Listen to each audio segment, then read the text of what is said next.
বাবা, ও শুভ, ওর কথাই বলেছিলাম। আসসালামু আলাইকুম। ওয়ালাইকুম সালাম। বসো বসো। ইয়ে তোমরা এক কাজ করো, ভেতরে যাও, একটু চা নাস্তার ব্যবস্থা করো। আমি ওর সাথে একটু আলাদা কথা বলতে চাই। জি বাবা, তোমরা বসে কথা বলো, আমি তোমার নাস্তার ব্যবস্থা করি। আনিকা, চল মা, আমি একটু থাকি। আমার নাস্তার কাছে সাহায্য করবি, চল। বসো বসো বসো বসো। তো শুভ, তোমার বাবা কি করেন? একটা স্কুলের প্রিন্সিপাল। স্কুলের প্রিন্সিপাল? জি। আচ্ছা, উনি কি পলিটিক্স করেন, মানে রাজনীতির সাথে জড়িত? না। তাহলে তো তুমি একটু ভুল পথে হাঁটছো বাবা। কারণ আমি অনেক আগে থেকে ডিসিশন নিয়ে রেখেছিলাম যে আমার মেয়েকে আমি একটা স্ট্রং পলিটিক্যাল ফ্যামিলিতে বিয়ে দেবো। বিকজ একটা পলিটিক্যাল ফ্যামিলিতে আমার মেয়েকে বিয়ে দিলে আমার পজিশনটা আরো স্ট্রং হবে।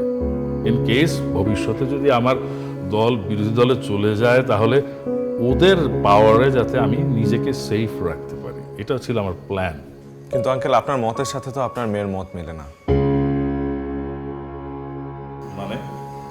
মানে আপনার মেয়ে কোনো রাজনৈতিক পরিবারের ছেলের সাথে সম্পর্ক বা বিয়ে করতে চায় না, সেটা খুব স্পষ্টভাবে আমাকে অনেক। আঙ্কেল, আপনাকে হয়তো বা ভয়ের কারণে বলেনি, কিন্তু সে কিন্তু এগুলো পছন্দ করে না। হ্যাঁ, আমার আঙ্কেল, আমাকে 2টা মিনিট যদি সময় দেন, আমি আসলে অনেক দূর থেকে আসছি আপনার সাথে দেখা করার জন্য, দুটো কথা বলার জন্য। আচ্ছা আঙ্কেল, একটা প্রশ্ন করি, বেয়াদবি নেবেন না। আমি কোনো দলের পক্ষে রাজনীতি করি না, বা আমার পরিবার কোনো রাজনৈতিক পরিবার না। শুধুমাত্র এটার কারণে কি আমি আপনার মেয়েকে ভালোবাসতে পারবো না?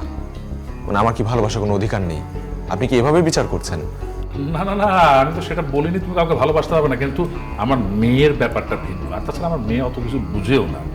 আর এটাও তো নেসেসারি না যে বাবার সবকিছু মেয়েকে পছন্দ করতে হবে। বাবারও তো কিছু কিছু চাওয়া পাওয়া থাকে মেয়েকে নিয়ে। আমি আমার মেয়েকে নিয়ে যে ডিসিশন নিয়েছি সেটি ফাইনাল। তুমি বরঞ্চ এই ঝামেলার মধ্যে জড়িও না। এই ঝামেলার মধ্যে জড়িয়ে তুমি বা তোমার ফ্যামিলিকে কোনো বিপদে ফেলার চেষ্টা করো না। তাই করতে চাও তাহলে আমার 2 ছেলে। জি আঙ্কেল, পরিচয় হয়েছে, বিশু আর হিসু। এই হিসু না, শিশু, একদম কল্লা কেটে ফেলে দিব। এরকম ব্যবহার করছেন কেন আমার সাথে? কই, একটু আগেই তো আপনারা আমাকে আদর করে গাড়িতে তুললেন, এখানে নিয়ে আসলেন এবং বললেন হেল্প করবেন। ইনফ্যাক্ট আপনি তো এটাও বলেছেন যে আপনি নিজের বাপের কল্লা কেটে আমার হাতে ধরিয়ে দিবেন। এই, তখন কি জানতাম তুই আমার বোনের সাথে প্রেম করিস? আচ্ছা, এত সমস্যা কি? আমাদের 2 ভাইয়ের সাথে বাবার একটা ঝামেলা হোক সেটা চাচ্ছিস? সমস্যাটা কি? থাম, আমি বলছি।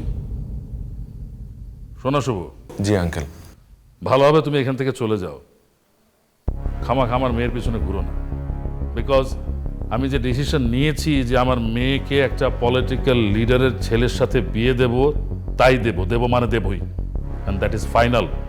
দেখো বাবা, তুমি ভালো ছেলে, ভালো ফ্যামিলির ছেলে, পলিটিক্সের সাথে তোমার কোনো যোগাযোগ নেই, ভেরি গুড। তুমি নন পলিটিক্যাল কোনো ফ্যামিলিতে বিয়ে করো। আর আমার মেয়ের ব্যাপারটা তোমাকে বললাম, এটা আমার একটা প্ল্যান ছিল। আমার নিজের দলেও তো অনেক পলিটিক্যাল লোক আছে, তাদের কাছে বিয়ে দিচ্ছি না। আমি অপোজিশন ফ্যামিলির পলিটিক্যাল কারো কাছে বিয়ে দেবো, এটা আমার প্ল্যান। আর আমি তোমার মতো নন পলিটিক্যাল কাছে বিয়ে দেবো না মানে দেবো না। This is fine, got it? Uncle, uncle, uncle একটু আমার কথা